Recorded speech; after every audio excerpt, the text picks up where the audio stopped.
आज मु आसिक पहुँची गली आम छतियारे थिबा किंग एंड क्वीन कैफे रे आउ भितर को एंट्री कला परे कैफे रे इंटीरियर एते सुंदर हेछि जे आपण माने भी जदी चाहिबे आपनकर बर्थडे सेलिब्रेशन हो कि एनिवर्सरी सेलिब्रेशन हो मात्र 100 टंका चार्ज देकी आपण एठी सेलिब्रेशन करि परिबे।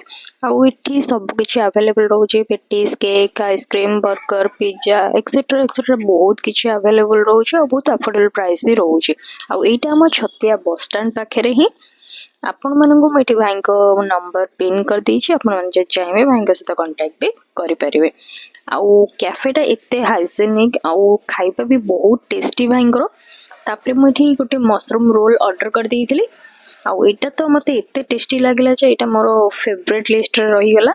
तो मालिक आपण माने भी देरी न करी जल्दी जल्दी विजिट करंदु आउ आपण जदी भाई की मो वीडियो देखौछन तो आपण को 5% डिस्काउंट भी मिलि जिवो। तो डेरी न करी जल्दी जल्दी विजिट करंतु।